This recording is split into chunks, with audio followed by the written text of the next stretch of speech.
তাহলে কি খুব দ্রুতই লুকোচুরি শেষ হতে চলেছে? ঠিক এমনটারই কিন্তু ইঙ্গিত দিয়েছেন রোহিত শর্মা। গতকাল এক ফেসবুক পোস্টে তিনি একটা ছবি শেয়ার করে উল্লেখ করেছেন যে শেষবারের মতো সিডনি থেকে বিদায় নিচ্ছি।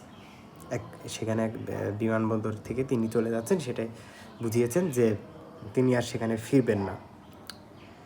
বিরাট কোহলির ও অবস্থা সেম। তাদের দুজনকেই দল থেকে বাদ দিতে যাচ্ছে গৌতম গম্ভীর। তাদের কথা এটা যে তাদের বয়স হয়েছে, তাদের এখন ফিরে যাওয়ার সময়, তাদের পারফরমেন্স ভালো না, তাদের এখন বাদ দিয়ে নতুনদেরকে আনবো, এটাই কিন্তু চাচ্ছে। আর প্রায় 1 মাস আগে গৌতম গম্ভীর কিন্তু একটা ইঙ্গিত দিয়ে দিয়েছে যে রোহিত শর্মা, তোমাকে কিন্তু আমি আর দলে রাখতে চাচ্ছি না। কারণ রোহিত শর্মার যে ক্যাপ্টেন্সি ছিল সেটা আজ আপনার হচ্ছে যে তার হাত থেকে কেড়ে নেওয়া হলো। এরপরে শুভমান গিলকে কিন্তু ক্যাপ্টেন্সির ভারটা দেওয়া হলো। এরপরেই দেখলেন যে প্রথম এই সিরিজেই হচ্ছে শুভমান গিল 2 ম্যাচ হারলো, পরের ম্যাচে রোহিত শর্মা আর বিরাট কোহলির অসাধারণ ব্যাটিংয়ে ভারত কিন্তু ম্যাচটা জিতে নিল।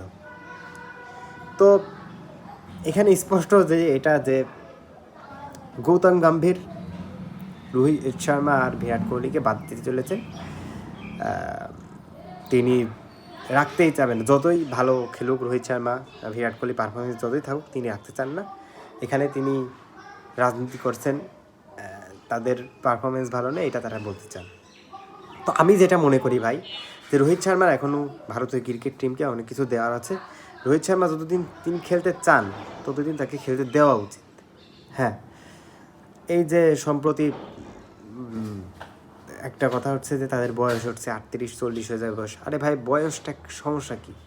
রোহিত শর্মা 38 বয়স হওয়ার পরেও যে এত সুন্দর পারফরমেন্স করছে, বয়সটা একটা সংখ্যা মাত্র, এটাই তো, তাই না? তো এই বয়সের উপরে ভিত্তি করে আপনি কেন হচ্ছে তাকে দল থেকে বাদ দেবেন?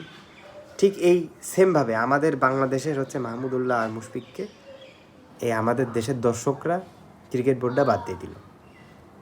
কিন্তু মাহমুদুল্লাহ পারফরমেন্স কিন্তু ভালো ছিল, মাত্র 2 ম্যাচ খারাপ করার কারণে তাকে কিন্তু দল থেকে বাদ দিয়ে দিল। আর এখন দেখতেই পাচ্ছেন যে বাংলাদেশের ওডিআই টিমের অবস্থা কী, ঘরের মাঠে সিরিজ জিতেছে তাই কি, তার অবস্থানটা কি দেখেছেন তো, যে 100 রানের নিচে অল আউট হয়েছে। তো আমি যেটা মনে করি ভাই, যে এইভাবে হচ্ছে বাদ দেওয়া ঠিক না। রোহিত শর্মা এখনও অনেক কিছু দেওয়ার আছে। রোহিত শর্মা সম্প্রতি 50তম সেঞ্চুরি করেছেন ওডিআইতে। ভারতীয় ওপেনারদের ভিতর সর্বোচ্চ রান রোহিতের, সর্বোচ্চ এই আপনার ক্রিকেটের ছক্কা হাঁকানোর 2য় নম্বর অবস্থানে রয়েছেন রোহিত। আফ্রিদির পরে হচ্ছে রোহিত রয়েছেন। তো আপনি কেন রোহিত শর্মাকে বাদ দেবেন? হ্যাঁ, পারফরমেন্স যেহেতু করছে তাকে অবশ্যই দলে রাখা উচিত। তো এইটা সবাই চাচ্ছে যে রোহিত শর্মা হচ্ছে যে 27 বিশ্বকাপে খেলুক।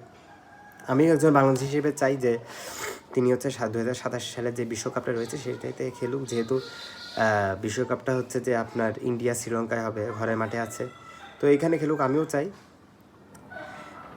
আর শেষমেশ আর একটা বিষয়, যে রোহিত শর্মার শৈশবের একজন কোচ, তিনি একটা কথা বলেছেন যে রোহিত 2027 বিশ্বকাপ খেলতে চায় এবং তারপরেই অবসর নিতে চায়। সে তার জন্য এত পরিশ্রম করছে এবং প্রস্তুতি নিচ্ছে, তাকে খেলতে দেওয়া উচিত, এটা বলছে রোহিত শর্মার শৈশবের এক কোচ। তো ভাই, আমরাও চাই যে রোহিত শর্মা খেলুক, বিরাট কোহলিও খেলুক, বিরাট কোহলির পারফরমেন্সও ভালো আছে, তারা খেলে এক ভালো, তাদের যখন অবসর নেওয়ার টাইম হয়, মনে হয় যে না এখন ক্রিকেট খেলা যাবে না, তখন তারা নিজেরাই অবসর নিক, সিদ্ধান্ত নিক, কিন্তু যতদিন তাদের পারফরমেন্স ভালো আছে ততদিন তাদেরকে খেলতে দেওয়া উচিত। এখানে এইসব ফাও রাজনীতি নিয়ে আসে তাদের এইসব ক্যারিয়ার ধ্বংস করার কোনো মানে ভাই আমি দেখি না।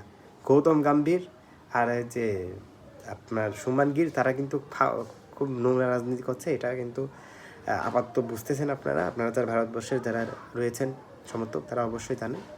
তো আবারও রোহিত শর্মার জন্য শুভকামনা থাকছে। আর পরবর্তীতে অস্ট্রেলিয়ার ভারতের যেই ম্যাচ রয়েছে এই বিষয়ে আপনারা অবশ্যই কমেন্ট করবেন, এই বিষয়ে কথা বলবো সামনে। তো সবাই ভালো থাকবেন, সুস্থ থাকবেন। আর রোহিত শর্মা রোগ ও জুটি নিয়ে অবশ্যই এই বিষয়টা নিয়েও আপনারা কমেন্টসে জানাবেন। আর চ্যানেলে নতুন হলে অবশ্যই সাবস্ক্রাইব করবেন। ধন্যবাদ সবাইকে।